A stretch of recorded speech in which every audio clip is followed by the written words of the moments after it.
It's finally happening, the finals of the all-decade dual tournament, to see who the best college team over the last decade is. In this duel, we have the number 1 seeded Penn State Nittany Lions taking on the number 2 seed Iowa. This bracket has been absolutely insane. The amount of matches that these guys had to go through, the narrow matches. Penn State barely snuck by Virginia Tech, and Ohio State almost got Iowa out of the semifinals. These two teams are incredible. We have some highlight matches here. The number 1 highlight matchup is Zain Retherford versus Brent Metcalf at 149 pounds. The best two guys at 149 undoubtedly throughout the decade. Above them is 157-pound Jason Nolf versus Derek St. John. That is another highlight match. Can't wait to dive into that one.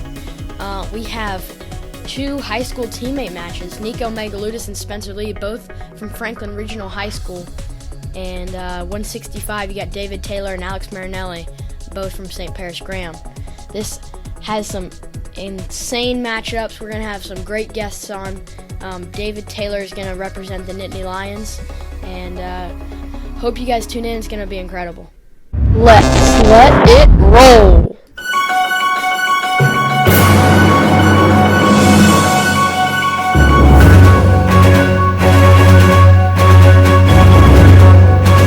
What is going on, everybody? We are back for the finals of the Best of the Decade Dual Tournament, joined today by Jacob Hughley, Jude Swisher, Dyson Gould, and David Taylor.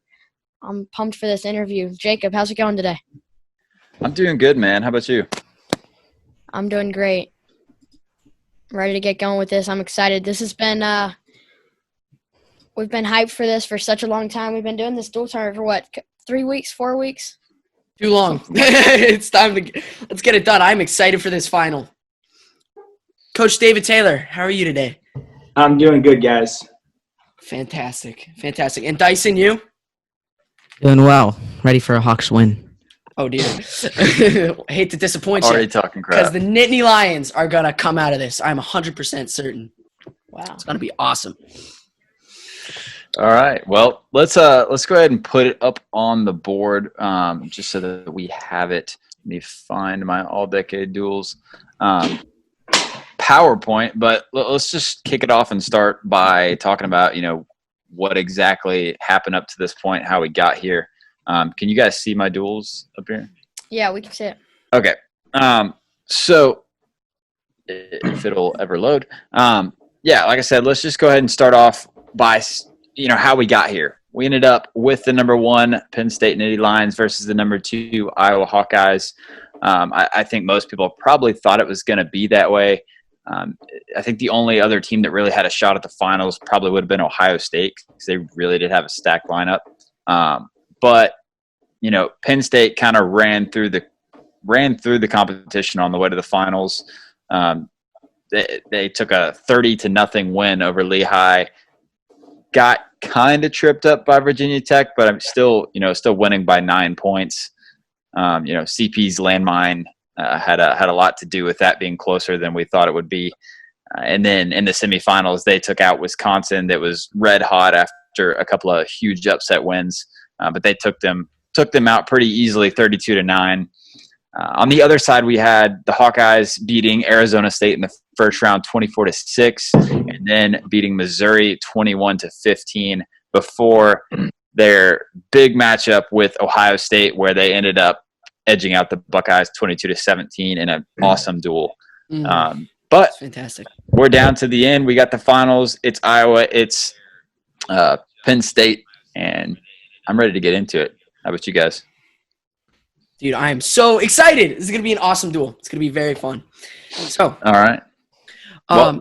Yeah, get it started, Jacob. Well, let's go ahead and show the lineups. So if you are watching live with us or not, you can always find us on YouTube at HMA Wrestling and see this video so that you can actually see what we're looking at and see our lineups. But without further ado, let's go ahead and get it started. Number 1, Penn State versus number 2, Iowa. I'll just go ahead and go through the Iowa lineup real quick and say who we've got. And then I guess we'll let him get a second to prepare, but we'll ask David to go through the Penn State lineup if that's cool in a second. So for Iowa, we're going to start off 125. We got Spencer Lee, 2-time national champ, possibly a 3-timer this year if it were not for COVID. Then you have Corey Clark at 133, national champ, 3-time finalist, 4-time All-American. Montel Marion at 141 was a 2-time finalist, 3-time All-American. Brent Metcalfe at 149 only wrestled for 3 years because of a transfer issue, but made the finals all 3 of those years and won 2 of them. 157 Derek St. John, 4-time All-American, 2-time finalist, 1-time champ. Alex Marinelli at 165. He has been an All-American in all 3 of his years so far, has his senior season next year. Jay Borschell, 2-time All-American. He was a champ in 2010. He's actually, as McDonough told us the last episode, the last Hawkeye to have an undefeated national championship season. 184 pounds, Sammy Brooks. Sammy Brooks was a 3-time All-American. 197, Nathan Burak was also a 3-time All-American. And then 285, Bobby Telford, I believe, was also a 3-time All-American. So that is the Hawks lineup. And David, do you want to start us off and tell us who we got for Penn State? Sure. So we got Nico Megaludis, 4-time All-American, national champion. Also from the same high school as Spencer Lee, which I think plays a factor into that match. Roman Bravo Young, All-American as a freshman, still young. Him and Nick Lee both kind of, I guess Roman's a little younger than Nick Lee. Nick Lee, multiple-time All-American. Zain Retherford, 3-time national champion. Jason Nolf, 3-time national champion. Myself, 2-time national champion. Mark Hall, national champion, 3-time finalist. Ed Ruth, 3-time national champion. Bo Nickal, 3-time national champion. Quentin Wright, 2-time national champion. And Anthony Cassar, national champ. So it's a pretty stacked lineup. It's going to be fun to be able to talk about these matchups. Absolutely. Jacob, you have the lower seeded lineup. Where do you want to start? Yeah, so I was going to say, we've been letting the lower seeded team pick the starting point for these duels thus far. And, I've been going back and forth on this and whether to just start it off at 125 because of the finals or to set up an awesome finale or final match. And I think I'm going to go with that. So let's start off at 157 and leave 149 for last, as I think that's probably the one we're really excited to talk about. So let's start off at 157. Y'all cool with that? Hey, we got somebody joining us. Matt McDonough is here. He made it. 1 second, he'll be in here, but I just had to interrupt. We got him in. All right. Oh, here he comes. Hey, Matt. All right. Well, while we get Matt on here, I'm actually gonna I'll defer my pick to Matt since he's on here representing Iowa. So we'll see where Matt wants to start the duel at. We'll go from there. Hey, Matt, how's it going? Can you hear us? What's happening, Matt? Let's go, Iowa. 10-0. 10 pins. 60-0. David Taylor, you got my picks. All right. Matt, so we're just about to start the duel, trying to figure out where we wanted to start. Iowa is the lower seeded of the obviously 1 and 2 seeds. So where do you want to start at, Matt? Hold on. Do we get all the landmine rules, everything else is the same? So no landmines for the finals. I knew it. Yeah. Knew that. Okay. Well, in that case, we're starting at 125 because we got to go with historically where we would go. Awesome. So we're going to start off at the top, 125. We've got Spencer Lee versus Nico Megaludis. I don't even know where to start. David, do you want to tell us a little, your thoughts on the match? Well, I think, in these things, it's fun to talk about, but as a current athlete, I think, obviously you guys can relate to this, all 3 of us, Matt, Jude, Sam, these things are fun for entertainment, but, to be in the business of picking people to win over other people is not really something I enjoy doing. So I kind of feel like my job here would be to kind of give a backstory of what I think of both people, and then you guys can ultimately decide who's going to win. And I might maybe give a little encouragement, maybe one way or the other. But, I think with this first matchup is pretty interesting. Like I mentioned is, you got Spencer, who's, obviously extremely dominant wrestler, across the board. He is one of the best. He's one of the best wrestlers in the entire world. And you got Nico, who's just probably the toughest little kid I've ever – I call him little kid because he's kind of always been a little brother to me, but he's not. I mean, he's just like – he is so tough, in every aspect. In terms of I don't know the last time that I remember him really kind of being out of a college match dating back to maybe his true freshman year when he was wrestling just like some absolute hammer. So, we're kind of talking about the best version of both of these people. So – I do think that on paper, people might think, oh, wow, this is like a huge, win. But I don't think so. I think it's definitely – with Nico's just way that he can wrestle. He's just very strategically, what he can do, his flexibility. And I think his conditioning level plays a big factor in a match like this. And they both are from the same place. So these guys have wrestled for years and years and years and years. So there's definitely a familiarity factor, in this matchup. Maybe a big brother factor even? Maybe a little Nico big brothering going on? Well, I mean, I don't know what the age group is here. There's no such thing as big brothering Spencer Lee. Jeez, all right. Well, hey, listen, let me also talk up Nico a little bit. Listen, he has wins over – I was just going back. Just in college, he has wins over Joey Dance, NCAA finalist, Darian Cruz, NCAA champ, Jesse Delgado, NCAA champ, multiple wins over Thomas Gilman, wins over Corey Clark, Ronnie Perry. Like, this man's hit list is insane, all right? He's crazy flexible, crazy motor. I mean, the only time I can ever remember even being turned was in the finals in like a crazy scramble against Delgado, and he got cradled up. That was the only time I could ever find him giving up back points in his entire college career.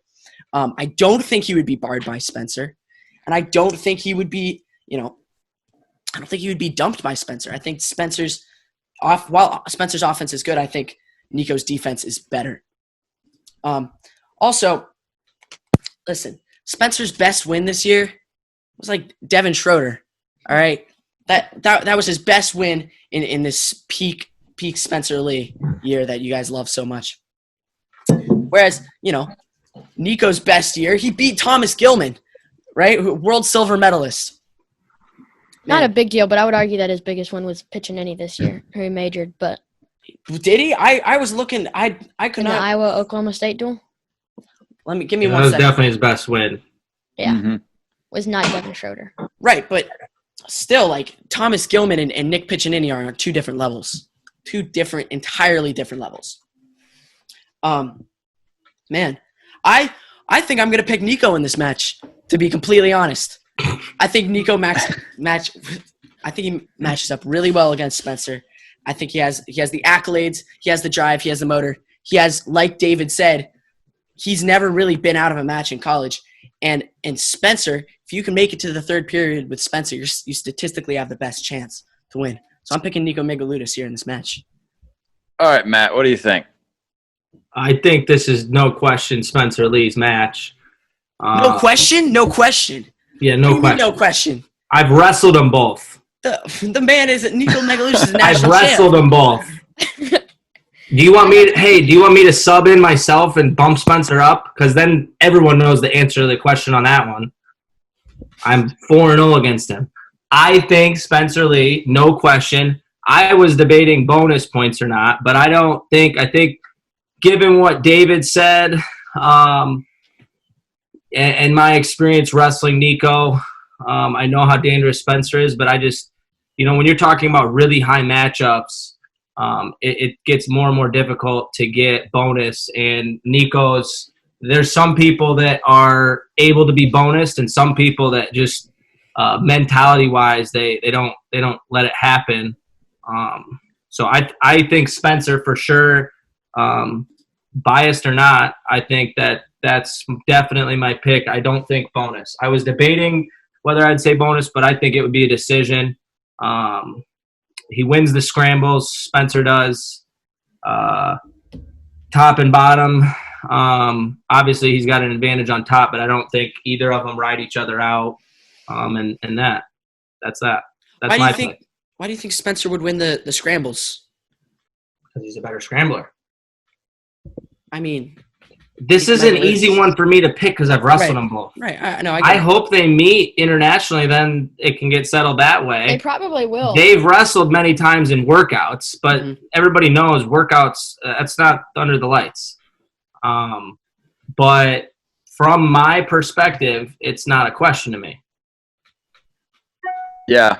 I mean, I agree. I was, before getting on here and actually talking about it, I think I was thinking more bonus points for Spencer. And when I say bonus points, I was thinking like 8-point win. I wasn't thinking maybe 12 points or a tech or something. Not even close to that. It was just kind of a matter of, can I see Spencer turning him or not? And like Jude said, he went back and kind of dug into it, and really the only time he could find him getting turned was in that finals with Delgado. I think that Spencer has a way better shot of turning him, and I could even see a turn in this match. But I can't go bonus. I'm going to go Spencer by decision. I think that he's just a little bit better in every position. I think he can take him down. I think that he can ride him out on top, and I think that he can get away. But I don't see it pushing enough to be bonus. Sam? I'm going Spencer Lee. I think it's pretty simple. Again, I don't really think there's much of an argument for Nico Megaludis. Spencer Lee is more accomplished in his career, more national titles, and he would have had one this year, many people believe. And, the fact that Spencer Lee's backup, the man on here, Matt McDonough, beat Nico Megaludis 3 times is pretty hard to argue against. Because these guys have never had a head-to-head matchup, that's pretty hard to argue against. Absolutely. All right, so we got Lee 3-1. Yeah, and if David, if you don't want to make votes or something, we have Dyson Gould outside to make the tiebreaker votes if we need them. There we go. Well, we know where he's going to go on his tiebreaker vote. Right. David doesn't want him involved. Yeah, that's not that's just like a blind trust. Like, I'm just going to just go with the team that I like the best. He's got like black and yellow blinders on. I'm objective. I'm objective when looking at this. So. He told me he was going with Megaludis until Matt said he had beat him 3 times. I don't think he knew that.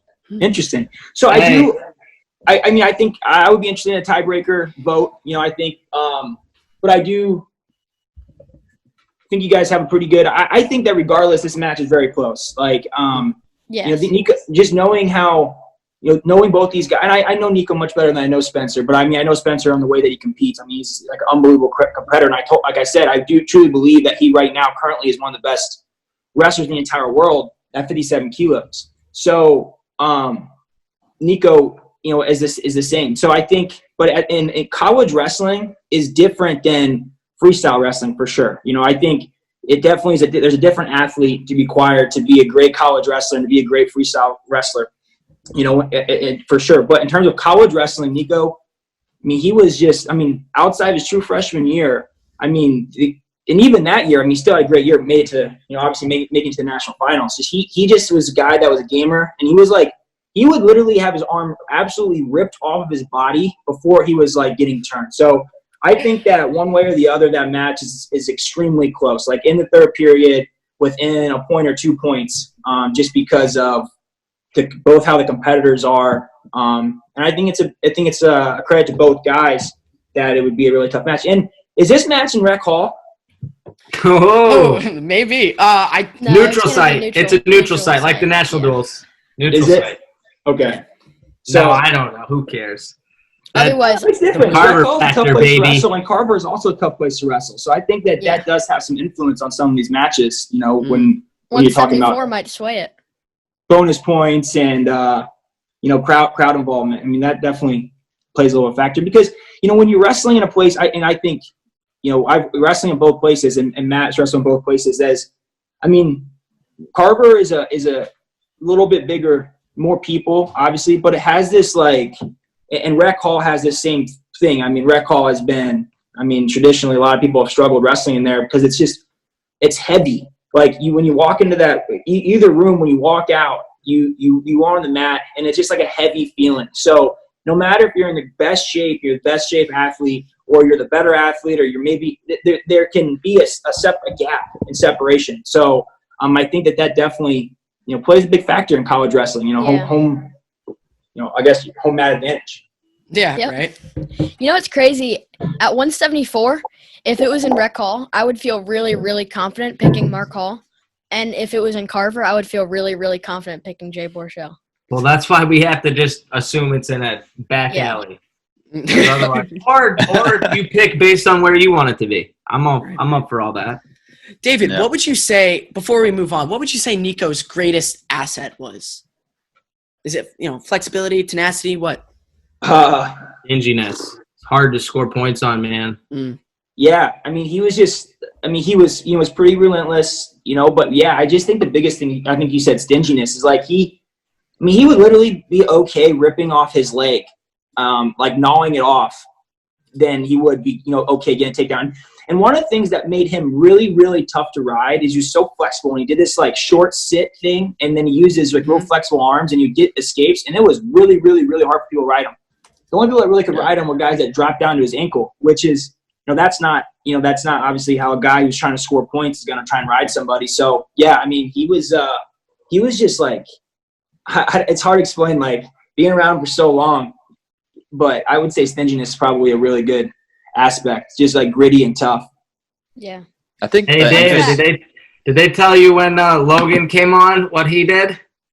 No, what'd he do? He went 10-0 Ohio State, just zero thought about it. It was 10-0 Ohio State. And I came on here, I'm like, well, shoot, now I feel like I'm a terrible person if I pick against any Iowa guy. But I'm like you. I want to be objective. I want to try to make this realistic, but it's hard to even make did that picks. For Missouri too.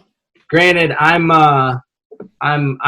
retired and not wrestling anymore, so it's a little easier, but it's still not fun. I don't want to pick against any of my boys, but you got to be objective. Got to make it realistic if you're getting on a podcast. And I respect you not making any very strong picks. Unless maybe 65 you make a pick. I can't argue if you make a pick at 65. Can't tell you that's ridiculous, because if I was in this thing, I would be me every time. Right? That's the only way you think. How about I make it really interesting? How about I am going to make a lineup change and put Tony Ramos in at 133 as the coach? I'm okay with that. I love it. The matchup is, in my opinion, favorable more so to Tony Ramos, and I can tell you why. All right, let me correct it, and I'll throw it back up there. And we have we could have a debate on who the top 133 for Iowa is. If we just go on purely results, it's probably Clark based on his total career of 4 All-Americans, but they both have one national title, and they both multi-time finalists. And the reason I pick Tony Ramos over Corey Clark for this, and I think both of them can beat Roman Bravo Young, and it's hard to even choose when you're dealing with some of these guys that are not even finished with their careers, because the sky's the limit for Roman Bravo Young. We don't know what his potential is, but we know what Tony Ramos has done. The reason I'm taking Tony Ramos over Corey Clark is Tony Ramos is a very hard hand fighter. He's very strong, hard to score points on, and he tends to not have major issues in his folk style career with quick, explosive guys. He neutralizes that pretty well, and he definitely was a Penn State killer in a few duels. But Corey Clark, on the other side, has been known in a few matches to give up a lot of early takedowns to guys that are very quick and explosive, and I think that's kind of, as we've seen, been RBY's MO, especially this year, where he can put points on the board fast and early. So as you can guess, if I'm substituting Tony Ramos, I'm picking Tony Ramos to win. It's going to be low scoring, but it's going to be very controlled, and Ramos is going to wear on him and do what he does best, and probably get a solid takedown somewhere in the later half of the match and seal it. That's my pick. Mm.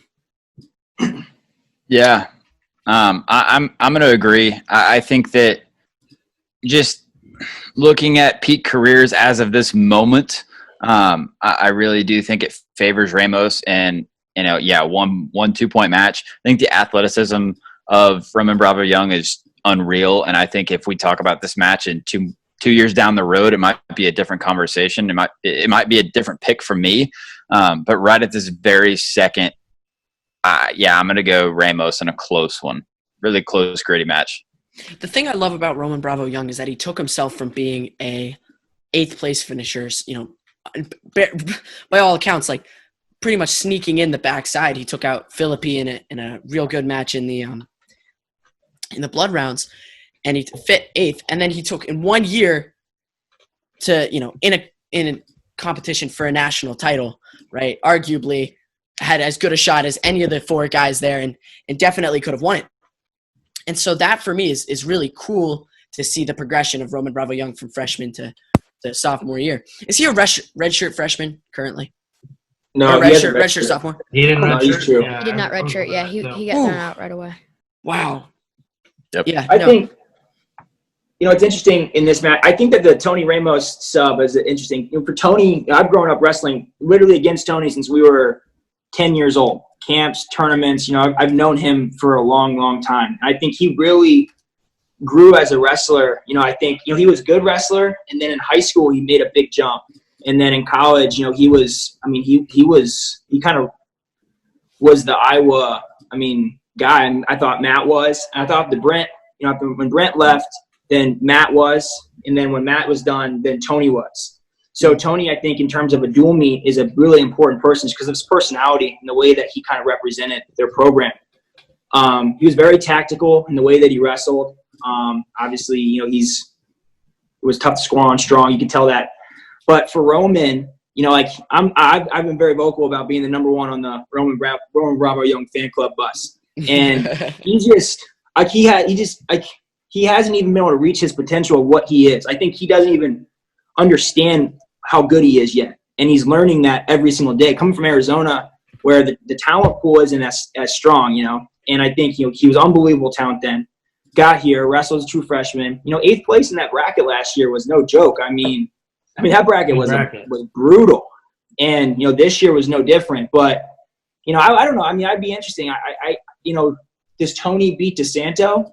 I don't know. I don't know. You guys would know that better than I would, but I would assume that's a pretty close match. So I think, Roman, again, I don't really like picking people to win matches, but in this one, I think Roman's maturity this year, he would win this match based on just the intangibles that he has. Like the way he can wrestle in and out of positions, his explosiveness, he became a much better wrestler on top and bottom this year than he's been in the past. So, I think that Roman would win this match, but I do again think that this match is razor thin, and could I could see it definitely going either way. But I think that Tony makes it a very competitive match for sure.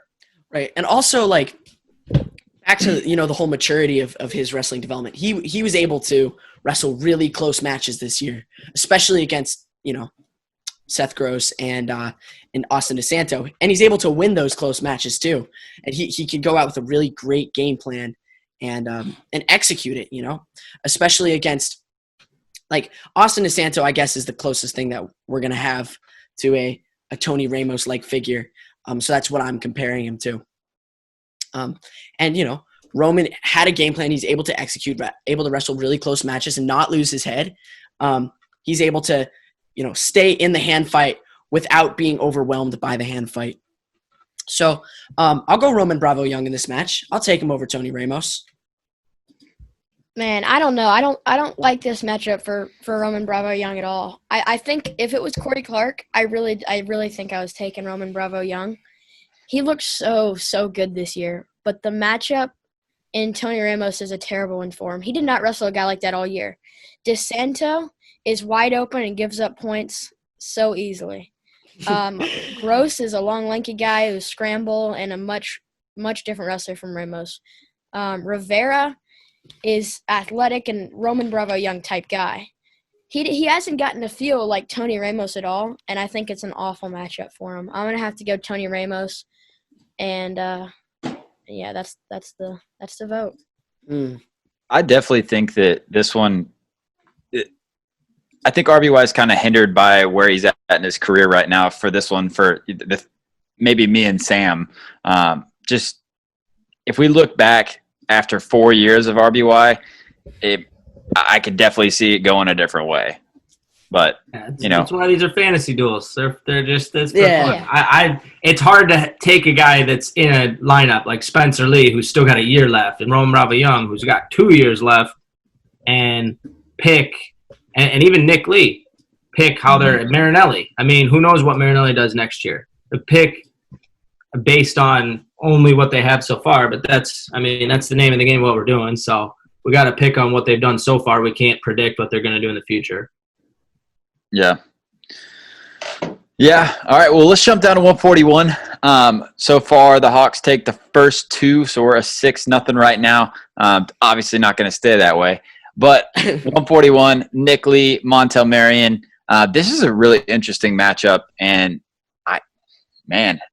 this would be a really fun one to watch. Matt, do you want to start us off with this one? Well, we've discussed it before. You know where my take is on Montel. I think he's one of the best Hawk guys to never win a title. You look at his track record of who he went up against in the years that he competed, and he was notoriously one of those guys who wasn't flashy, wasn't this high point scorer. He was just hard-nosed and had a very, very strong gas tank and just wore on guys. I mean, relentless. I remember you guys mentioned it at the Penn State duel he was at. He got thrown on his head by, I think it was either Andrew or Dylan, obviously, but Andrew Alton. I think it was Andrew Alton. Correct me if I'm wrong, David. It might have been Dylan. But got thrown on his head in the first period for 5 points, held there for a while, and then just relentless, nonstop to make sure he won that match. And I've seen him do it in other matches as well. But, you got a home field advantage here and have a little homer status. I'd go for Montel Marion based on what I know he's capable of. Would this be if I had to go through the duel, like a toss-up match, like if you're a coach and you're like circling the matches that are, hey, these are matches we got to win because they're important toss-up matches. And really, you got to win every one. But like this is a marquee one to win because just on paper, we know that this is a duel-changing match for sure. And I think Montel can absolutely win this one. I would love to see it. I think, you're looking at 2 guys who wrestle relatively the same. Probably the only difference is I would say Nick Lee's proven this year he's a little more offensive. But when it comes to shape, when it comes to hand fighting, when it comes to just solid, good wrestling position, I think they're very similar opponents. Yeah. This is another match where, depending on the location, I think my vote would sway. If it was in Carver, I think I'm all Montel. If it was in Rec Hall, I think I'm all Nick Lee. I think that's how close this match is, but also how incredible both of these teams' arenas are in location. Here, take this real quick. Just this isn't saying anything about my pick, but the guys who gave Nick Lee trouble are gunslinger type guys, correct? So you have Pletcher this year, who was throwing up lots and lots of points. You had Dom Demas last year in the NCAA Conci semis. What about Joey McKenna? Well, that is Joey McKenna is less of a gunslinger. I don't know if I would classify. But Lee has wins over McKenna. You're definitely not classifying Pletcher as a gunslinger. No, I don't think Pletcher's a gunslinger. Not at all. I think he scores a lot of points, but he's not a gunslinger. He's good. He's not a gunslinger. Kyle Snyder will tech people. You would call him an explosive wrestler. You wouldn't call him a gunslinger. Kyle Snyder techs people and puts up a bunch of points. I would not consider him a gunslinger, though. Right. Well, I mean, basically the point I'm saying is that stylistically, I think that Nick Lee is less likely to lose to Montel than he would to someone who is going to score a lot of points like that, as we've seen based on what about Ironman? past events. And he destroyed Ironman. At the Open? Yeah. That one is, I don't know why. I have no answer. Dude. Lay it on me, Did you Matt. pick Nick Lee? Because the way you just talked, it's Nick Lee, which is totally fine. That's okay. I mean, I might pick Nick Lee. David Taylor, you wanna tell us a little bit about Nick? Wait, you're gonna say all that and then not make your pick? We're not giving you a whole nother segment to talk about your pick. You're picking Nick Lee. All right, I'm picking Nick Lee. Thank you. He's one of, if I'm gonna be, to be honest, he's one of my favorite college wrestlers right now to watch. Well, I picked Montel Marion, so put that up. I gotcha. I'll keep my homer status. Got it while I can. The friggin' hammers are coming up here. I know, right? David, tell us a little bit about Nick Lee. This staying impartial, not picking people, is starting to become a lot more difficult for me. Nice. It's pretty hard, isn't it? We brought you on. Because I think with Nico and Spencer, that one was a little tough for me. But I think as we get through here, as I look through these lineups more, they become much more cut and dry for me, I think. But I mean, Montel Marion was a good wrestler. He was. This is borderline bonus points for Nick Lee, in my opinion. This is. Wow. I don't think it's a close match. I honestly don't, and I think that it's close. I think Nick Lee could be bonus. I think a turn away. What she started doing this year. I mean, he established himself as one of the most dominant wrestlers in the country this year. He was in the Hodge Trophy talk this year. Obviously he lost the Big Tens, but Luke Pletcher is. I mean, he's a really talented kid. Really talented. I think. I don't know if those guys wrestled in the dual meet and what happened there, but I think this is a Nick Lee win. You can put that on the board for me, and I think that could be bonus points. Man, David, what do you think about? Do you know, if you had to compare someone that Nick Lee's wrestled in his career to Montel, who would it be? I can't really put my finger on any specific guy. When you guys started talking, I was trying to think about that in my head. Yeah. Montel was he was kind of a lefty high C guy. He was tough. But Mitch McKee it wasn't really like I'm just trying to think of a guy that would I don't know. I don't really know. I can't think of a comparison. I compared Nick Lee in Montel's era to Mike Thorne, and he went back and forth with Mike Thorne a lot. Friggin' fighter, you're gonna go blow for blow. It's just interesting to go back. What's that? Well, the Montel Marion era was it was right.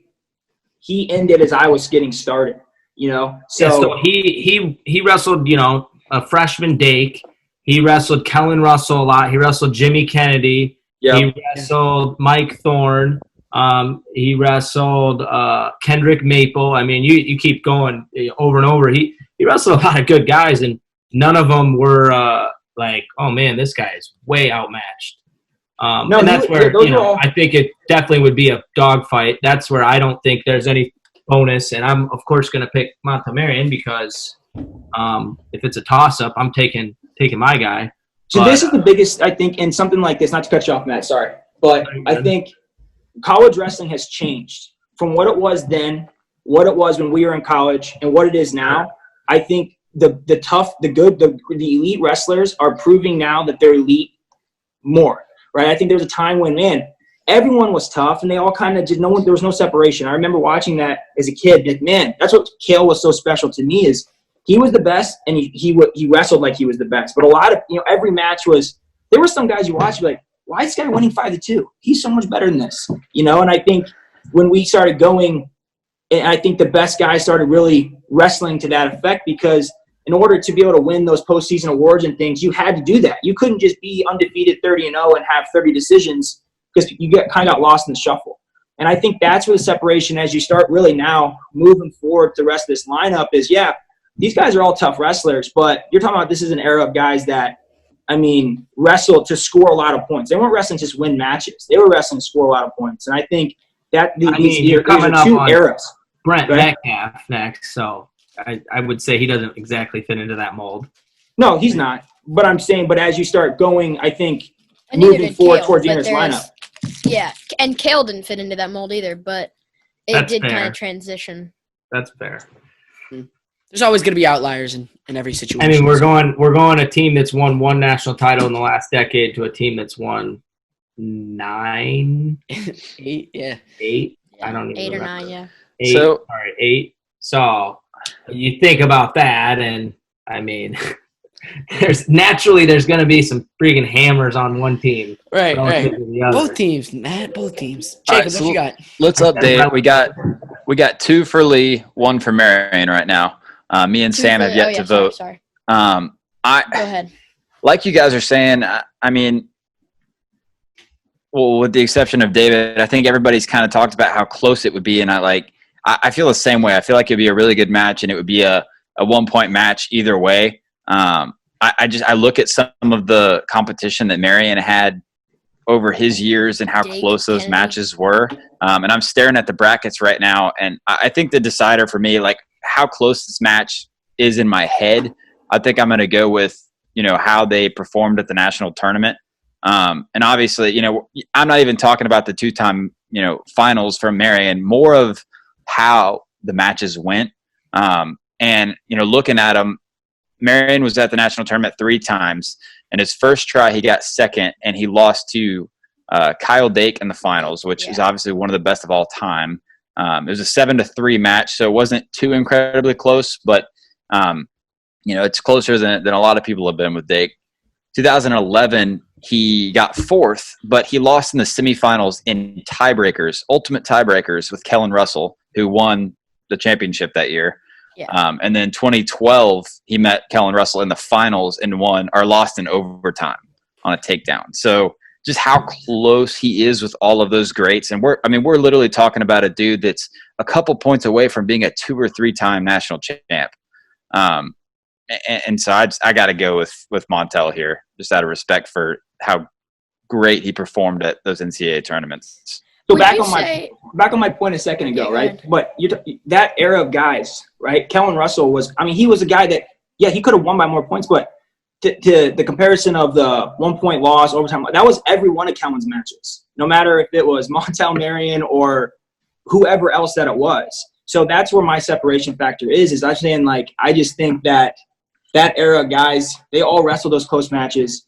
And Nick Lee, I think this year, and it's hard because you're talking about like a complete body of work, but Nick Lee, the way that he wrestles, I think it's going to be an overwhelming match that's going to dictate that. And you talk about a swing match as well, but I think that's where when you're looking at these matches and making these comparisons, like you're looking at their culmination of their careers, but I also think it's looking at the points that when they wrestled, I do believe plays a factor in the results of these matches. Absolutely. Sammy, break the tie. And there's so many points to fall. Like I could pick certain things that would favor Montel, pick certain things that would favor Lee. This one is really so close, but these guys' styles are so different. Like Nick Lee, defensively, is not very good in my eyes. He can scramble. His skills come all from offense, and Montel's kind of the opposite. His short offense is so incredible. His reattacks are so good. It's really hard to base it off of. The thing that I would see is Montel wouldn't get to his reattacks because of the types of shots that Nick Lee shoots. He shoots like a low ankle knee pull. I guess I would call it like an ankle pull. I don't know. And a fireman's. And those 2 shots do not set up well for reattacks at all. I'm going to go Montel. I think his defense still, even though if he got in on the shot, I don't think he'd be able to finish. And I just think there's a little more points for Montel to win. So I think that also in this matchup, if they are so close, I would always take the aggressor over the defender, right? By your own admission, it's a really close match. So yeah. I think because of that, That's I true. would take the one who's Hey, I'll give you props on that one, Jude. That's a good point. I think same- Kyle that Dake's was an same outlier for that pick, point, but though. hey, you gotta always give it to the offensive guy. right. You got to give it to the offensive guy. What about and- a guy like Kyle Dake? Kyle, There you go. Oh, throwing that in there. There's a Yeah. curveball. yeah, but Montel didn't beat Kyle Dake.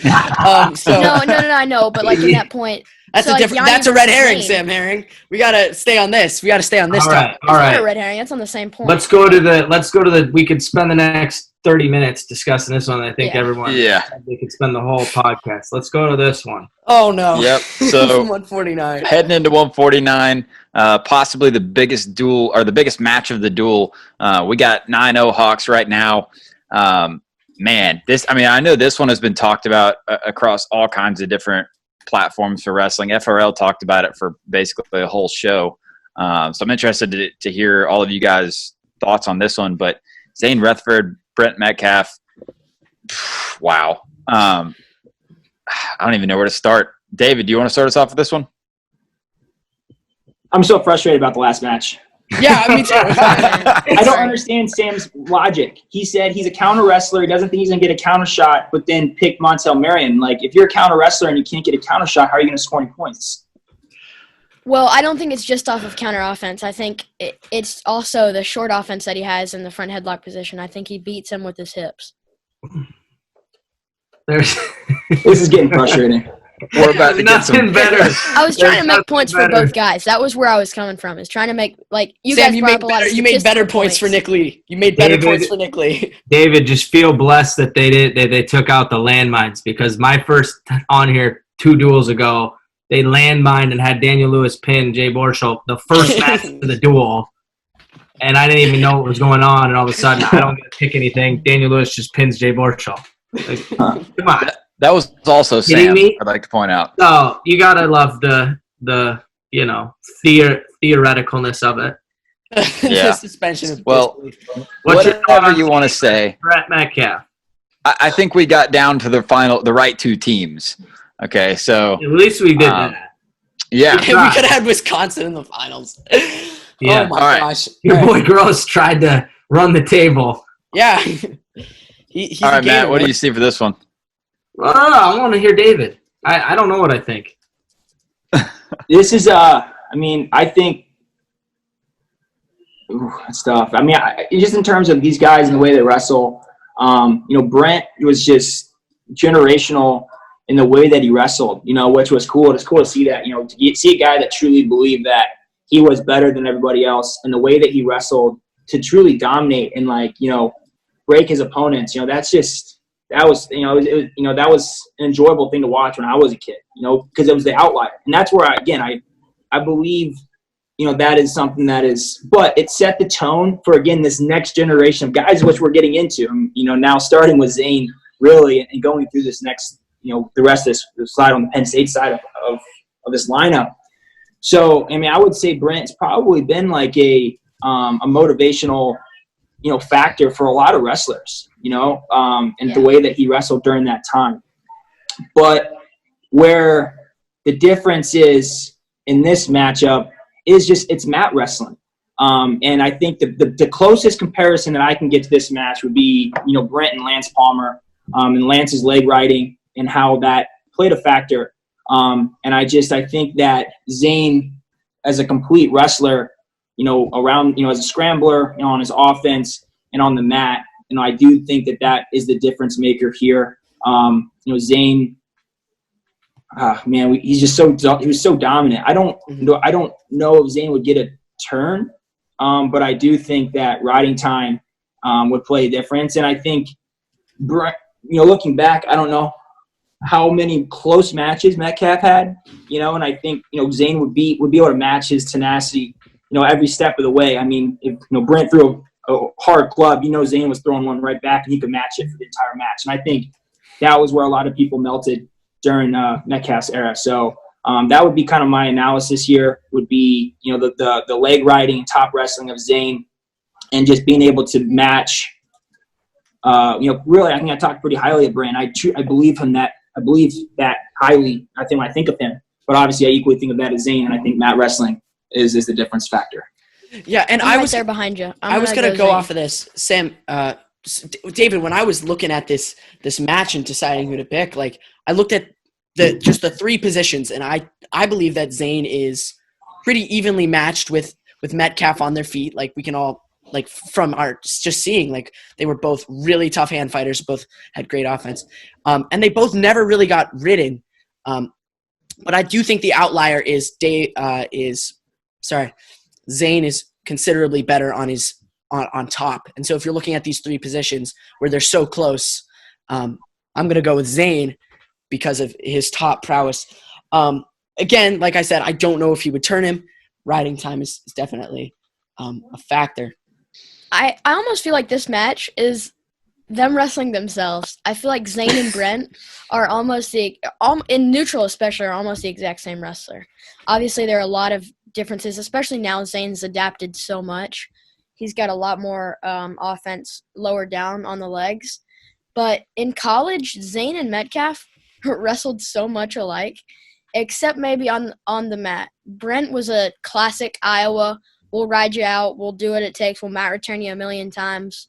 But he never really got many turns. He could bar guys up. But I'm with you guys. I think Zane's edge is on the mat. But I think riding time really wouldn't be a thing. And so the only factor for me is Zain has a bigger possibility to get a turn, and Brent doesn't. I think they would both cancel each other's riding time out. So this match is flip a coin for me, really. Oh, man. Matt, what are you thinking? Sorry, Matt. I definitely do not disagree with anyone other than the fact that, I mean, Metcalfe was a hammer on top as well. But if you specifically look at Zain on top of Brent, I think that's, Metcalfe has been turned before, you know, and he's overcome that with just sheer overwhelming pace and tenacity, and won several matches where he did get turned in. One I think of is a scrambly match with Patazzo, or however you say his name, from is it Purdue? Patazzo.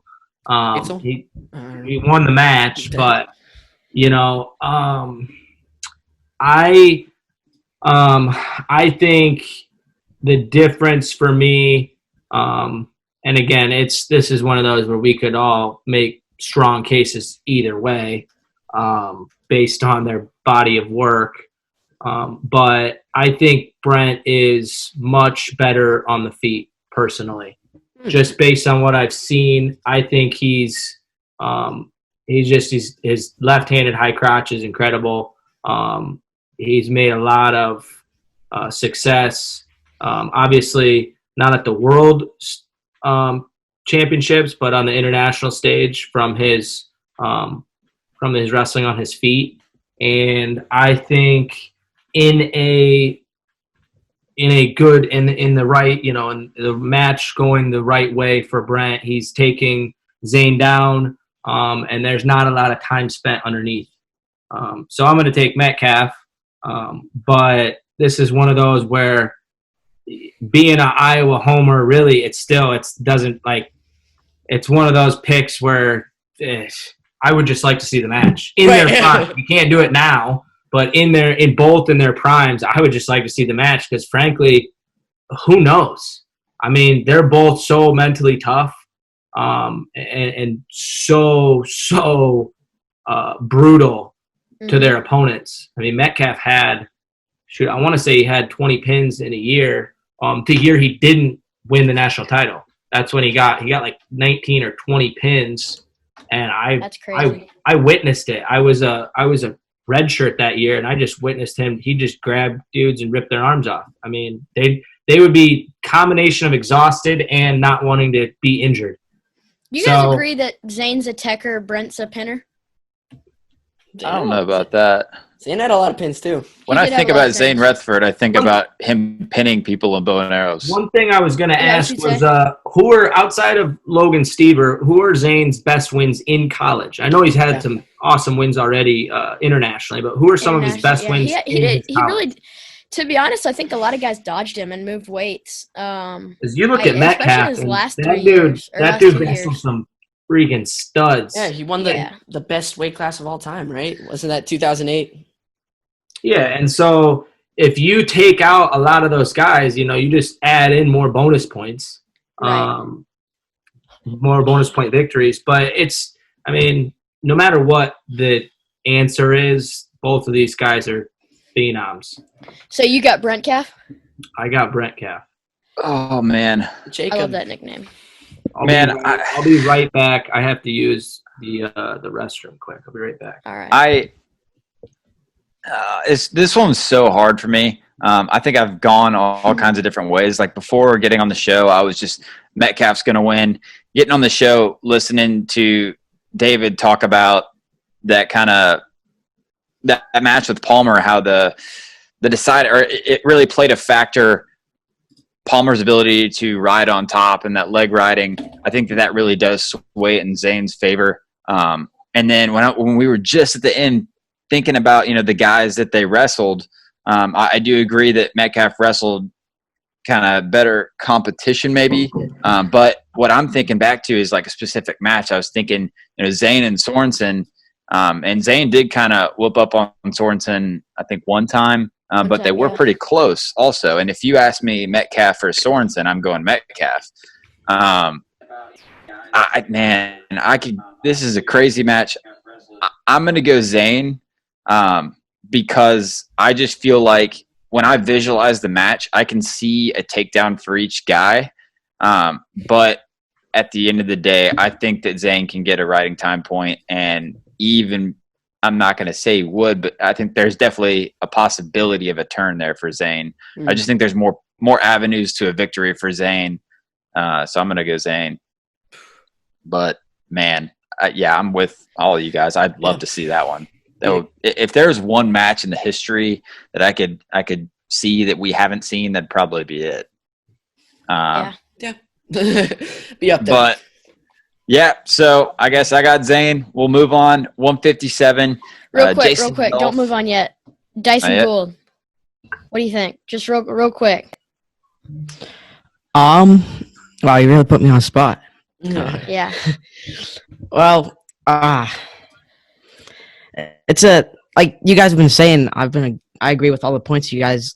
Both tough on top. I think Zane definitely better chance of getting a turn, but I think like Sam said, the riding time would cancel out, and also like Sam said, that on their feet they're so similar, just nonstop attacking, just very aggressive, just going at it. And I think I'm gonna have to go with Matt's been saying in a toss-up. I gotta go with the Hawk. I mean, it's not gonna matter still 3-2, but of course, we brought him on for this. We brought him on for this. I mean, it's not gonna matter in this match, though. Right. No. All right, let's move on.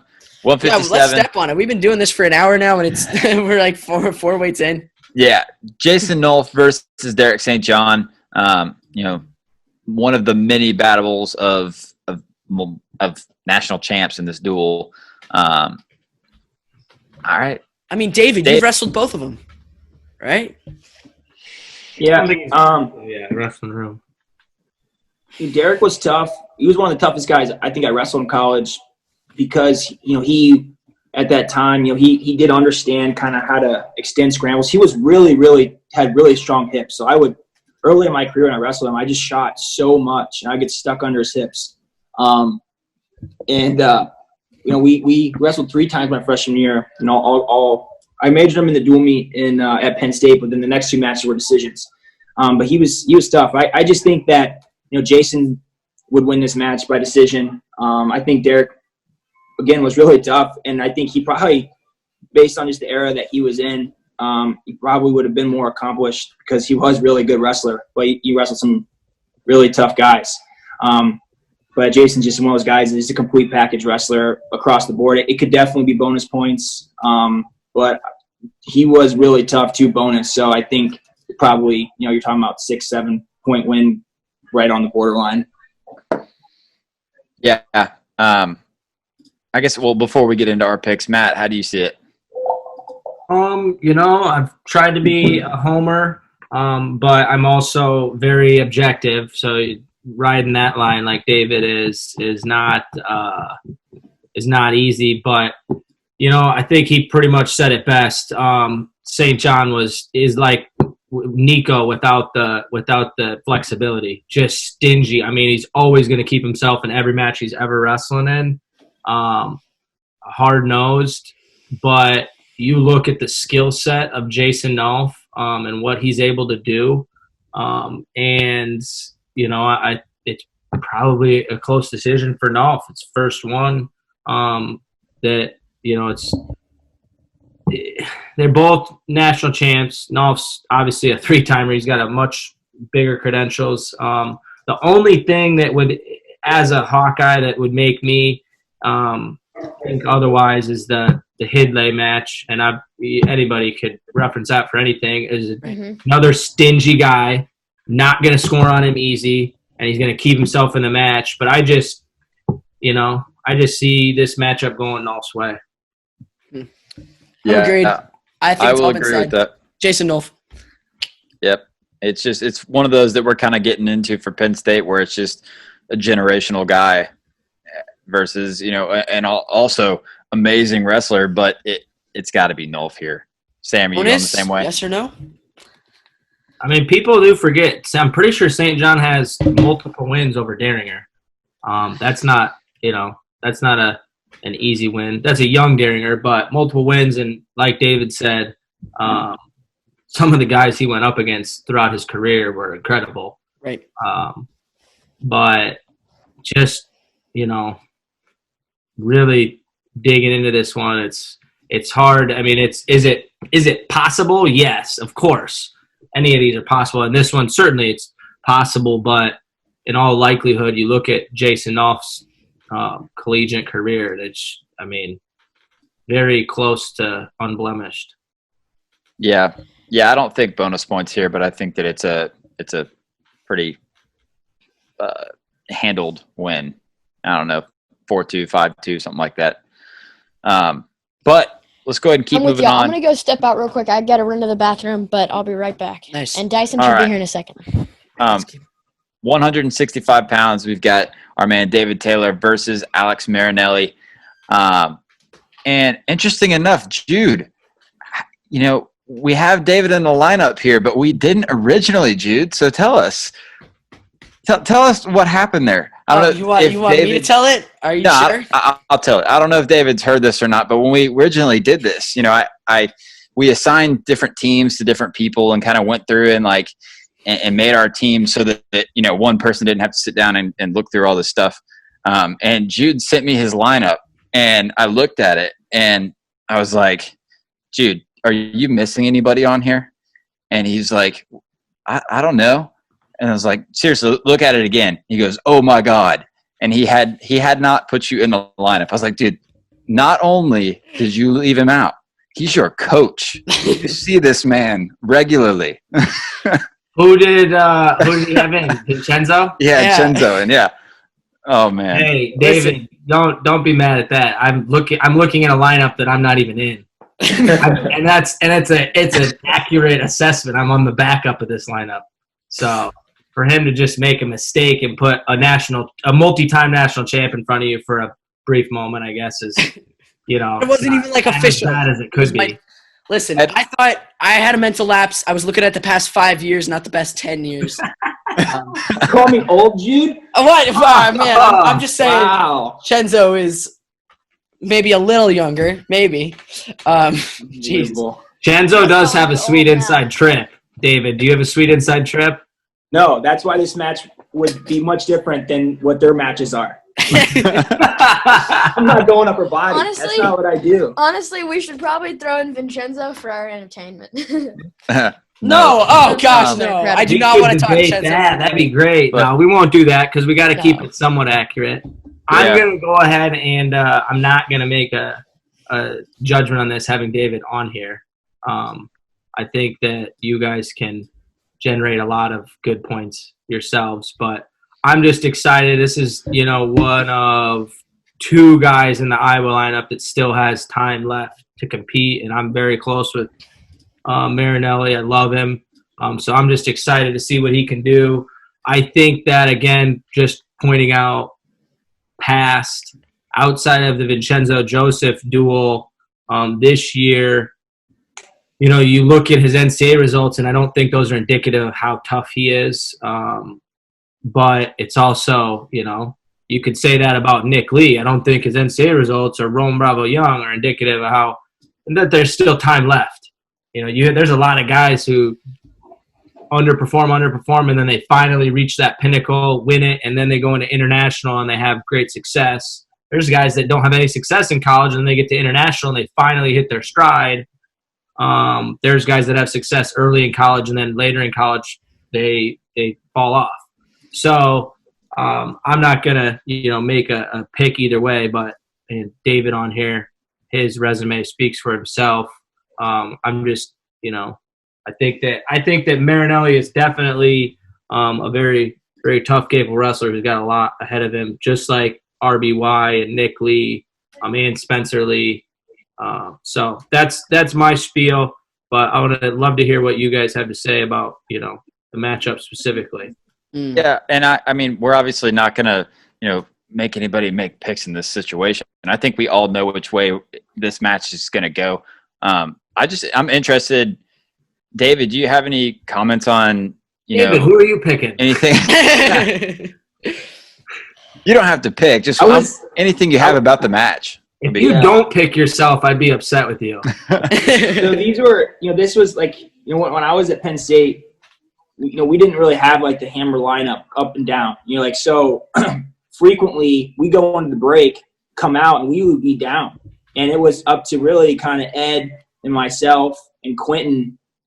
And Quentin, outside the national tournament, wasn't always the same in dual meets. So a lot of times, Ed and I would take a match that wasn't even close and flip it to our favor. We would lose matches. We'd be down in dual 6-4, but the bonus points of those two matches were the difference maker.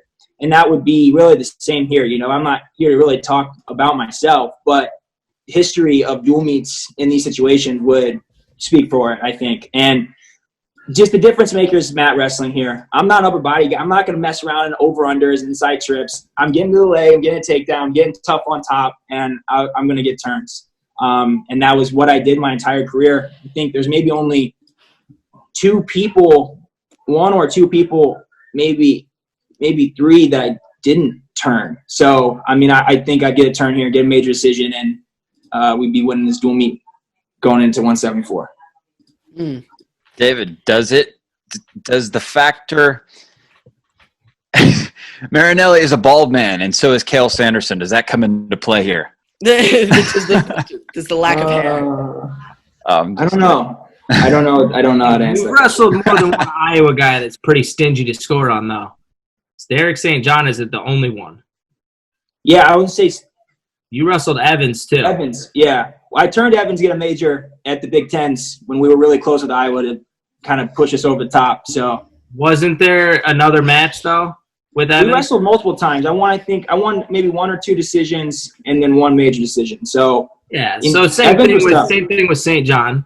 So there's a possibility. I'm not making. I would say that it's not a cut and dry. Oh, it's a major. But I'm not going to get into the debate. Well, I'm not saying it's a cut and dry major either, but I don't think we've gone a single major yet. There's another factor. We're from the same high school program, and Graham traditionally doesn't know how to get off the bottom, so that's going to play a factor. And it's just, I was going to turn here. I was going to get a turn. There were a lot of personal factors going into this match. I was going to make sure I was going to get a turn. All right. That's Hey, David. After you beat him, we'll say it's the Big Ten tournament. We'll say we're wrestling in Michigan State's arena. Do you flex on brands? No, what? I'll tell you, I have a funny brand story. So I was more about pumping up the Penn State crowd. When I was in school, Penn State and Iowa, obviously we went back and forth, specifically in tournaments. And in Big Tens, there was the match I wrestled Evans, and I got a tilt literally right at the end of the match, and I got up and I was like, I don't know, getting the Penn State people in the crowd, and I felt Brands like literally like he was right behind me on my neck and just screaming at me. I don't remember which one it was, and I don't even remember the words. But I'm like, man, this is crazy. But I feel like when you're in college, you get caught up in these rivalries and things, but when you graduate and you're all wrestling for Team USA, they go away, and it's interesting. Now it's you have conversations and everyone's team. I remember wrestling at Beat the Streets, and at the time I'm at Penn State. Obviously, we're wrestling back and forth with Iowa all the time, tight dual meets. There wasn't really much relationship there. And I'm like walking out to wrestle, and Brand's like pops out of nowhere, like with his hand out, and he's like, "Good luck, Taylor." I'm like, wait a second, where did this come from? You know? But it was like that was kind of like that example. And then obviously, I remember times when I was younger training with Metcalf, and they used to like grab me to wrestle with him just because I was one of the few people that would wrestle him. You know, a lot of people would just try and survive when they were doing it. And I was trying to go out and wrestle him equal he was. And I think obviously gained some of their respect during that time. So, no, I wouldn't be doing that stuff. But I would definitely make sure Penn State was getting ready to go because we were getting ready to get to our gauntlet. We're going to start scoring a lot of points. Hey, when you were in college, would you have, like, if I had told you when you were in college, you're going to train with Kyle Snyder and Thomas Gilman, those guys are going to be Penn State guys at the RTC, would you believe me? I mean, well, we're at Nittany Lion Wrestling Club, so it's separate from Penn State. Yeah. So, yeah, I mean, Nittany Lion Wrestling Club is the best RTC in the world. So, I mean, it's where people want to train. So, yeah, I mean, it's definitely a possibility. Yeah. So, are we going major? I'm going major here. We're going major. All right. No major. So we're major. But I'm getting outvoted. You're outvoted. Majority rules. Outvoted. Come on. Unbelievable. Yeah. Home cooking. Home cooking. I can see David why now he's, was upset at some of the others.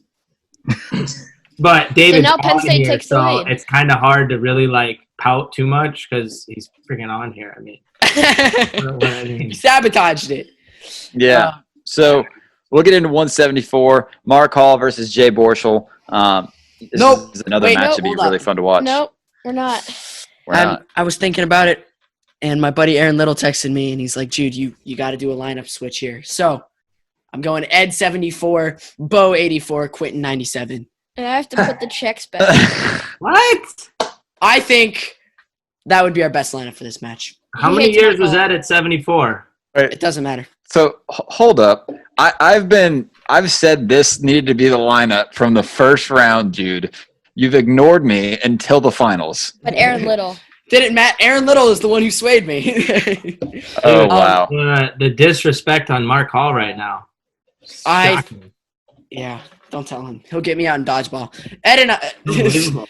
All right, Sam. I'm gonna change it. Okay, All right. so Ed Ruth. Sorry about your checks. All right, go ahead and get started. right, Ed here we Ruth go. versus Jay Borschell. What years was Ed Ruth at 74? How many? One or two? I One. believe it's one. Yeah, One? But you get to take his whole career. taking his whole career. Boom, he wrestled there once. Yeah, I get it, but I mean, he's still 174-pound Ed Ruth. I'm going Jay Borschell. That's my teammate. I'm going Jay Borschell. I have to go Jay Borschell. I think I was at 174 2 years. Yeah, he was 2 years.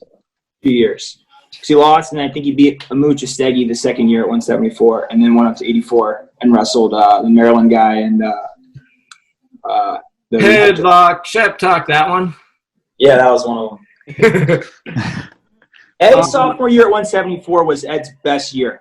He was that year he lost. So just to give a little perspective of this one. So Ed lost as a freshman literally because he lost I think 2 matches that year. We were at the Nittany Lion Open. He was sleeping in the stands. Couldn't find him. Get him, comes downstairs, and he's in this match with this guy that's good wrestler. And he just kind of had this front headlock and fell to his back, and he just kind of didn't care. I'm like, come on, dude. Why would you do that? So in the years, still kind of at that point, he kind of didn't really like wrestling. Got the NCAA tournament, was wrestling Muchasteg. He got caught in a bent leg Turk, and he tore his meniscus. And he didn't know to take injury time. He just kind of kept getting turned, and then after the first period, his knee was locked up. After that year, he finished and wrestled, I think, Mac Loons and that tough kid Heinrich, maybe from Virginia. Which you're talking about Borschell. Okay. talking about Heinrich, Virginia. Yes, Virginia. You're talking about Ed that year. So he didn't wrestle Ed. Borschell.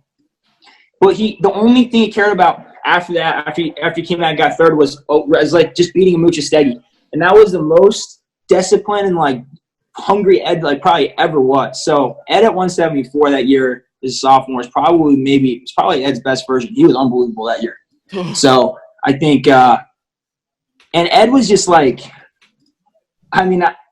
he's the most, still to this day, I've wrestled a lot of great wrestlers, and Ed has the most intangibles of anyone I've ever wrestled. he could like explode. He was fast. He had unbelievable misdirections. You know, he just got kind of disinterested in wrestling and wanted to start fighting. But if he was serious about wrestling, 100% bought in. I mean, I think when we talk about Ed as maybe like you're talking about, he could have the potential to be the absolute greatest wrestler of all time. Like he was unbelievable. So that's my little rant about Ed as we kind of get into this. So as a teammate, obviously, I think him here that year he was unbelievable. When Ed was set his mind to something, I mean, he never really he didn't achieve it. So he was tough. So in this dual meet that year as a sophomore, he was going to be very, very difficult, I think, to beat. So I have a question, and we had Jordan Conway on last round, and we asked him, and he obviously was like, "Oh, well, I was wrestling, so I didn't really see much." But you know, you and Ed were in the same room for multiple years. Did you guys roll together a lot, and like, how did that look? I mean, we're talking about.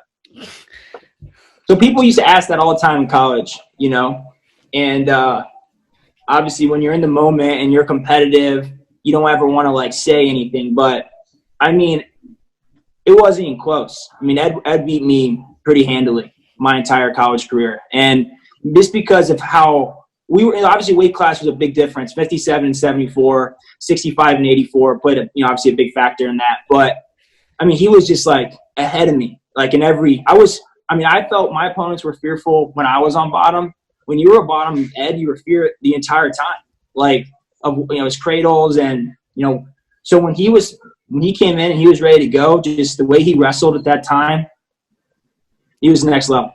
So yeah, I mean, I think he gets kind of lost sometimes in how good he was, but he was unbelievable. That's really cool to hear.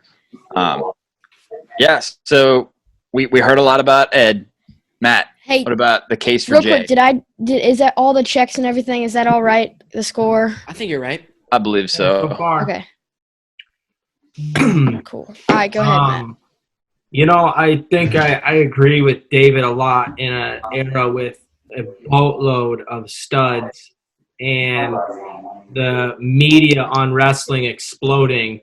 Ed Ruth got lost in the mix as a guy. I mean, I remember because it was right in the second half and after my career, watching him wrestle, and you're just like, man. I mean, everybody respects him, but man, really, there's not very many eyes on him, and this guy he's in a different world from everyone else. So in that regard, I absolutely have always thought that it's kind of an underrepresented stud. But you go back and really touch on kind of what Taylor said about the differences in wrestlers and that domination factor. It was a different era. But I've known Jay since I was a little kid. He's high school teammate, college teammate. And that's a guy specifically to folk style wrestling. He was extremely determined. And that senior year version of Jay Borschell, there wasn't anything stopping him from winning a national title, as you saw in the national tournament when he got down. And I would love to see this matchup. It's kind of like the 149 just because, and it may seem like it's lopsided because of the credentials of Ed Ruth. You got to remember Jay Borschell and Brent Metcalfe only had 3 years. There was no getting beat out of a lineup. They only had 3 years. Why was that? I always forget. They lost a year eligibility when they transferred from Virginia Tech, coming with Tom Brand. So, yeah. And that the year that Brent Metcalfe was traveling all over international, Dustin Slater won it, I believe. So that was – or no, it might have been the true freshman year of Metcalfe when he redshirted, watched that, and then the next year he had to sit out while someone else won it at 149 before he could go in. And, Borschell is maybe not quite that caliber, but would have been a threat right away. And you never know what would happen. But as far as that senior year goes, and my knowledge of Jay, this is just me, honestly, no bones about it, a bias of I believe in my guy, my teammate, and I know what he's capable of, just like David believes in Ed Ruth. I think if you go sheerly, again, on just results, it's favored by Ed Ruth, but my pick's Jay Borschell, for the fact that, you know, when it comes down to a long, hard-fought match, there's really no position he's bad in or even lesser in than anyone. And he's just mentality-wise, he's going to find a way to keep himself in there. Yeah. Let's hear from Dyson. No, we got to get this done. It's been an hour. Dyson, what do you think? So I agree with what you guys were saying about how Ed Ruth's kind of been lost and with the media and all that, because you know, when I first started watching wrestling, Ed Ruth was one of the. It was before I was actually a Hawkeye fan, which, I mean, can you believe that? But I actually, and I was watching like Penn State when Ed and you, David, were on the teams and stuff like that, and Ed was just so dominant with his cradles and all that, and I think I'd actually have to take Ed in this match. What? Yeah. What? He's really gonna. I'm not as biased as dude. We're not all nonstop homer. Yeah. I mean, do I think my pick is completely objective? No, but I'm also honest. It's not completely objective, but I think, Right. you know, in my perspective, I see, you know, for the sake of this duel and the, you know, the fun fantasy factor of it, I think Jay Borschell can win this match. I got a quick question for David. So, David, you and Marinelli both went to Graham. Did you guys? He's obviously a lot younger than you, but like when he was in like junior high or anything, did you guys like overlap? Dang, Dyson and Jude are both calling you old, David. Well, he was so young. So when I was there, I would go in so we'd wrestle our high school practices, and at night we'd go back. And not many high school kids really would go, but it was a lot of the youth kids, you know, like Bo and Micah and Marinelli and the little more kids. And I would just go in and just, you know, for my second workout to kind of control my weight, I would just roll around with all those kids. So at the time, Marinelli was like, they call him the Raging Bull. He was just like this, just one of those kids that's like 10 but weighs like 100 some pounds. But he wasn't really like, he was just tough and like strong, kind of like how he is now. He's obviously grown into his, you know, body and stuff, you know, into high school. I mean, he's a really tough wrestler. So, but we were completely different eras. Like, I mean, it was, I was, you know, in high school, and he maybe in middle school. I don't know. When did he start working out at Graham? He moved there, I don't know, when he was pretty young. I don't know, 8, 9, 10. It's such a long time ago. I mean, we got to be, I don't know, 10, 12 years apart probably. So, I mean, I didn't realize it's that big of a difference. Yeah, long. Yeah, pretty. I mean, he was young when I was there. Yeah. So let's rock and roll. I don't want to cut anybody off or leave, so I want to try to finish this out. Yeah. All right. Real quick, we know what me and David choose, quite obviously. What is Sam and Jude and the bunch? I think I'm gonna have to go a little bit of recency bias. I really don't know Jay Borschell that well. I know his stats pretty well, but just watching him wrestle, I have not watched a great number of matches, probably around 5. But Ed Ruth, I've watched a lot. I know him really well. Jay Borschell, though, is very, very tough. And I think in a long, grinding match, I'd have to favor Borschell. But you know me, I prove a point for one guy, and I pick the other. So I'm going Ed Ruth. By his own admission, I'll go Ed Ruth as well. Ed Ruth, one of the best to ever do it. Nice. Even though you're picked, doesn't matter. 184 pounds, Bo Nickal versus Sammy Brooks.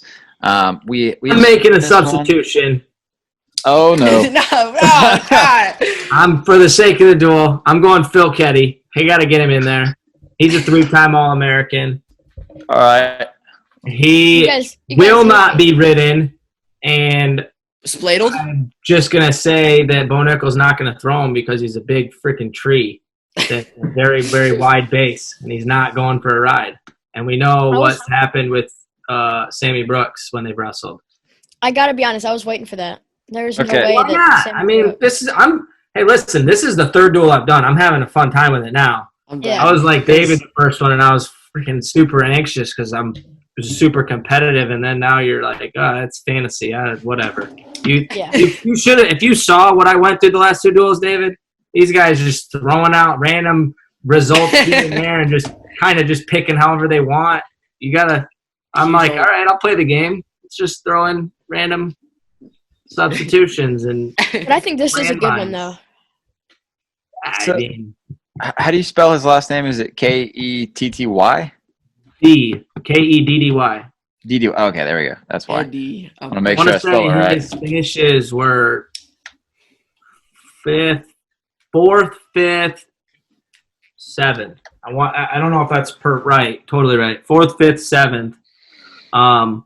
Obviously, if anyone knows anything about the wrestling of the last few decades, was notorious for 0-second escapes. He did get escapes with 2 minutes still on the clock. Was not easy ridden. Now you throw a guy. I mean, he did get ridden by Jake Herbert.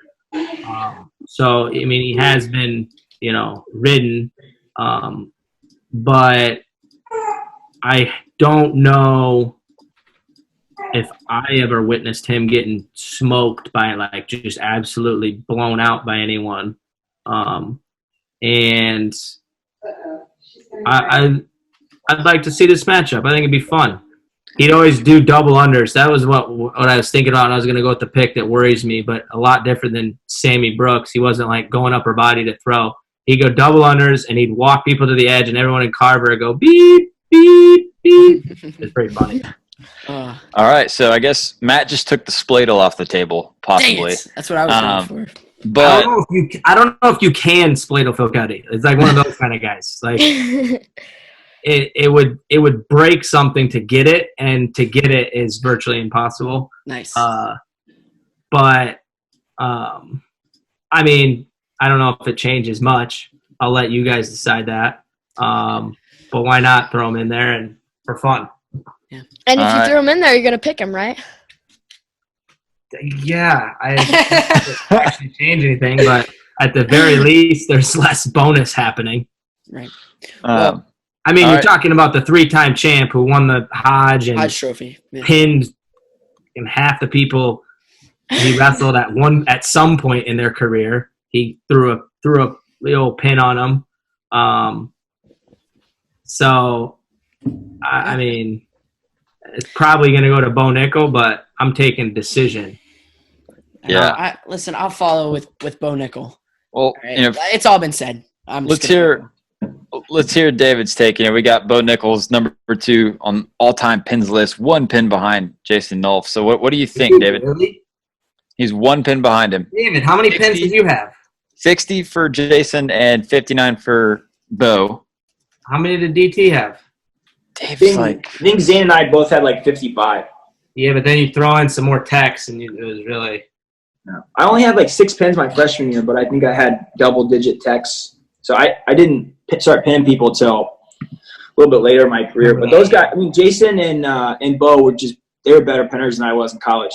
I mean, they're just Bo might be the most dangerous pinner in this. I don't know, maybe as long as I can remember. Looking at my own past credentials or whatever, I rarely ever tech. I almost always either it was a pin or a majors. I was the same way. As these guys, I could pin, and not as good, but I could pin. But I think it's pretty impressive to be able to roll people up and tech them like Zane could do, you could do, just over and over and over and over again. Which why tilts and turns of that nature so beneficial, because you can just hit them really quick over and over and over and end the match in first or early second period. Yeah. Yeah, I remember Phil Keddy from Utah, from when I used to live out west, but this is just a matchup that's going to go Bo's way. I think I don't know. You guys can debate the bonus points and stuff, but I think get bonus. I do think Phil would be a tough guy because he didn't really shoot, didn't really do much of anything. He just was very consistent. So, he'd be a guy you'd have to work really hard on to get the bonus points. So, I don't know. I'd say really close to that. I'd say it's probably either a Penn or a decision. That's probably what That's what I'm saying. Well, I'm taking the decision of that one. I'm taking the decision, not the I'm pick. going to go with decision. All right, Yeah. we got a 3-point decision for Bo. Sure. Jacob. Give it to him. Bo Yeah. by decision. All right. cool. Dual meet Quentin Wright, David Taylor. What do you Oh, think? no. Dual meet Quentin Wright. Not national tournament Quentin. Yes, it is. This Dual is meet. peak Quentin. Best Quentin beating Dustin Kilgore. All right, yeah. So we're talking about Quentin Wright versus Nathan Burak at 197. Man, so I don't know. Who do we want to go first to talk about this one? David, kick it to you. Tell us about Quentin Wright, please. Quentin is like one of the most interesting. Like when I tell stories and practice, so Drew's probably heard the story. I mean, Quentin's literally the only person in my life I've ever known that could just turn the switch on and off like that. Like when he was on, he didn't lose, and when he was off, it was. I mean, we went into the Big Tens my freshman year. He was a 9th seed at the Big Tens. It's like 9th out of like 11 people, and won. Beat these guys. These guys literally majored him during the season. Steinhaus, Grant Gambrell, got pinned by the Wisconsin kid Rutt, and beat all 3 of them in a row. You know, so and then at the Nationals did again. So it's just like I don't know. He should. I mean, he should have been a 3-time national champ. Should have been. I mean, I really think that. Who did But he lose to? I don't. Who did he lose to in the national finals? Was he in the Lost to finals? Bozak. Was he a final? Was yeah, he in a OT. 3-time finalist or a 2-time finalist? 3-time finalist, 3 in a row. He All-American as a freshman, and Yeah, then he was a 3-time won lots. finalist, 2-time champ. So I mean, I don't know. This is like I mean, there's so many different outcomes here. Quentin could pin, he could win, could lose, like, and that's just. But I would say Quentin at his best. That was more early Quentin. That was like sophomore year Quentin. But as a senior, he was really consistent that year. I mean, I think he was undefeated that year. Won. He might have had one loss. Funny story about Quentin. We were at the All-Star match my junior year. So that would be his senior year. And I lost to Dake in this, like, obviously really tight match. And Quentin was wrestling the kid from Pitt. And I think it was an overtime, and I think he like threw himself to his back and got pinned, I think. Oh. And he comes back, and I'm obviously like upset. And he comes back, and he's kind of like getting his shoes on. And goes, well, I thought that was pretty good. I'm like, wait, what? Like, I remember looking at him, but like he just had this way of thinking where he was just, it didn't really affect him. You know, he knew like there were certain things that he needed to do, and when he did them, like he knew that he was gonna be able to do it down the road, and that would make him so effective at the national tournament. Mm. So I would say in this senior year, Quentin Wright, he wins this match. It's the same thing. I think it's his decision or it's a pin. Like that's just how I think that match would be with Burak. Burak was very tough. You know, he had that weird like where he struck with McIntosh. McIntosh always shot like low shots and high crotches, and Burak had that flexible knee kind of like in the crotch throw position, really slow him down. And 2-on-1. But if you're going to 2-on-1 Quentin, that's not going to be good for you. Quentin had that great underhook double leg shot, so I think Quentin would get to work, get a couple takedowns. I'd probably take him by decision. It's weird. It's funny that you'd say that story about Quentin because, like, my experience with Quentin has always been he's just a real nice, easygoing dude who, like, kind of just has this persistent personality that, like, just no matter what happens, he's, like, all right with it. I don't know. It's cool. He's really cool. What do you see, Matt? Left-handed headlock, Nathan Burak for the pin. I mean, remember, we're debating a duel based on, paper statistics, and then my connection to a lot of these guys and David's connection to a lot of them. I think Nathan Burak is a very capable wrestler on paper. There's no question. Quentin Wright is tougher, but if you look at, the scenario, we're looking at, it's a duel meet. Who knows? We're late in the duel. you just don't know. And honestly, if we're late in the duel and it's not technically, I mean, it's just kind of just another match, that might even favor Burak because there's not a specific pressure on him. Or if it was closer, maybe the pressure's really on him. You're in Carver, and he goes and gets a takedown. I'll take Nathan Burak just because he's Nathan Burak because he's my man. Nice. And we're in a dual meet. Mostly because we're in a dual meet. If we're talking national tournament, I mean, I watched Quentin in the national tournament. What David's saying, I mean, dude is just like flipping a switch. The Big Tens and the Nationals, it was all like all of a sudden you're like, where did this guy come from? I remember the same thing out of when I was – so before I was in college, one of the – I believe it was Jake Rochel. I don't know. There's so many. But the Rochel who's won multiple national titles, I remember him. And you know who else is Jaggers at 141? These guys going in the national tournament, returning champs, and they're like not even the second or third seed. They're like way down the line because their season was underwhelming for what people expected of them. But it's just, I mean, if you know wrestling and you know these people, you're not going to pick. Are you kidding me? Pick against them. I know what they're capable of. They're going to do it this year too. Some people just that's what they do. So from a total package standpoint, Quentin Wright, we know where his ability levels are, but hey, it's a dual meet. A lot of things going up and down, a lot of emotions flowing. Nathan Burak hits a lefty headlock to put it back into the greatest dual meet that never actually happened. Dice. I think I'll have to go with as much as I love my man Nathan Burak, I think I'll have to go with Quentin Wright again, or not again, but a Penn State guy again. Yeah. Another funny story. Before I was a pre-Iowa fan again, I got a picture when I was like 5 or 6 with Quentin Wright, and he signed my headgear. It's a great day. Yeah, it's Quentin Wright. I mean, and we talk about how he kind of maybe struggled a little bit during the season and then really turned it on at the end. These guys actually did wrestle each other. It was during a duel during the season, and Quentin won 8-3. Pretty handled win. So I'm going to go. Was that Quentin's senior year?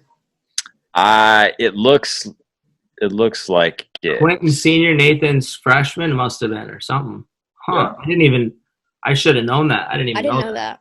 That was probably 2013. Yeah, because that was my senior year, and Nathan was he gray shirted, but then he was a true freshman in the lineup at Iowa. So I should have known that. It was also at Carver. So well, I got to go with Quentin. Stranger things have happened. I'm going Quentin as well, and Jude, you got Burak with a pin? Yeah, that's what I was definitely going to go with. Yeah. Quentin Wright. All right. So on to the last match of the duel. We got Anthony Cassar versus Bobby Telford.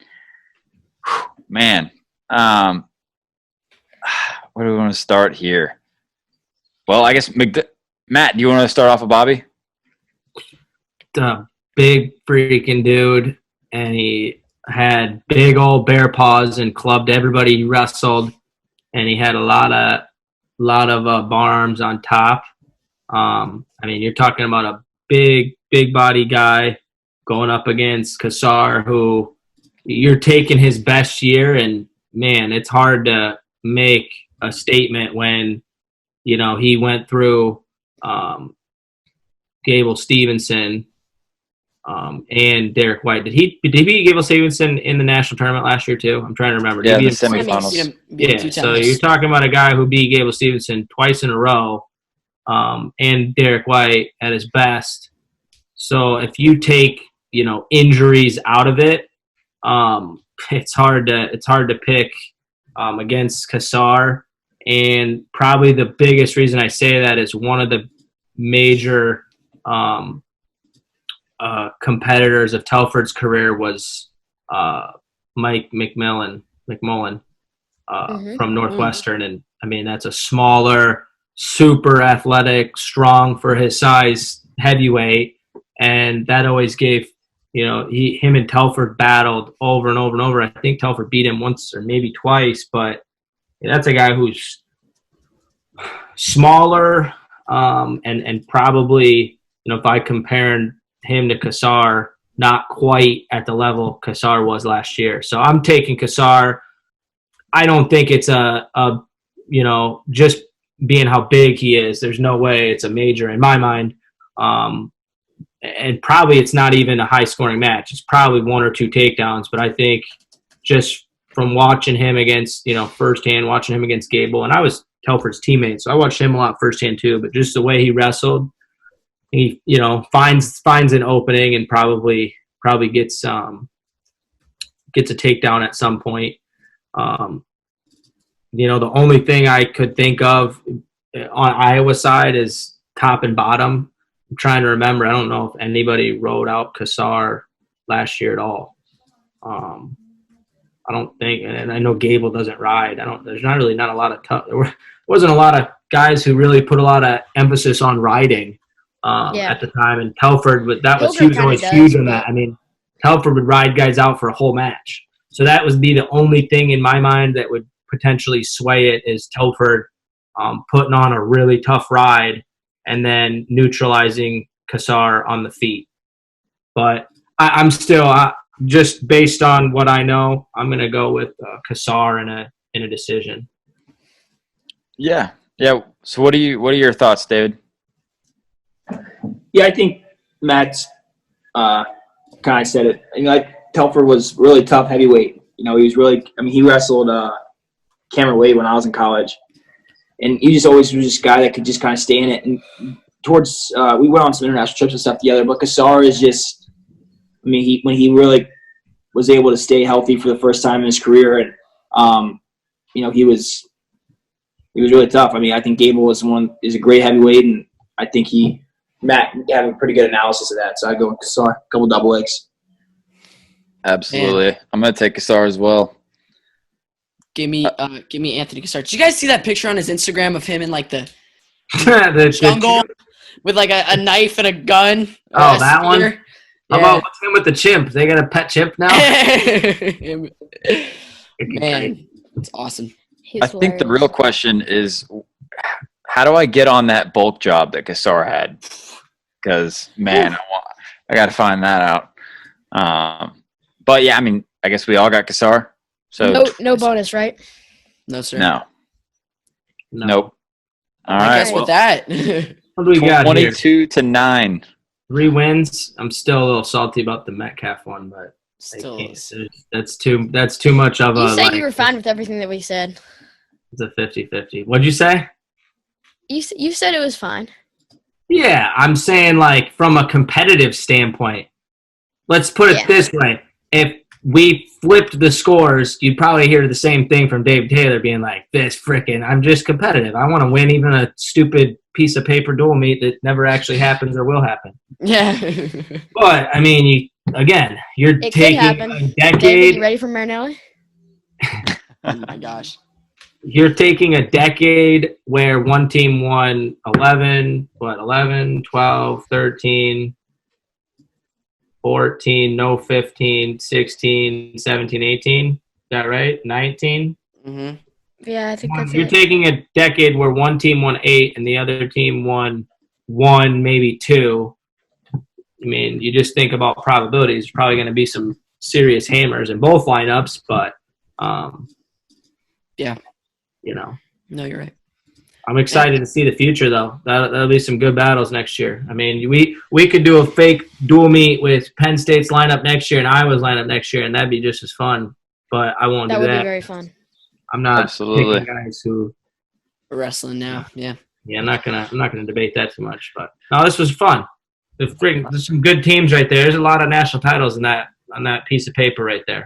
I'm glad you were able to enjoy. I'm glad you were able to make it on, Matt. I really appreciate it. And you too, Coach David Taylor. Thanks for being available. Thanks for coming on. I mean, I guess with that, this dual meet kind of wraps up this whole tournament, this whole project we've been doing on for the past month now. I'm really glad that so many people have found this enjoyable and have, taking part in it. We got a lot of really great guys to come on and give their takes and just have some, good, genuine conversation about wrestling while, at this time that there's no wrestling really to talk about. So hopefully not for long, though. Sports will return. Wrestling will return. So, all right. We'll wrap it up and let you guys get back to normal life. But thank you from the HMA crew.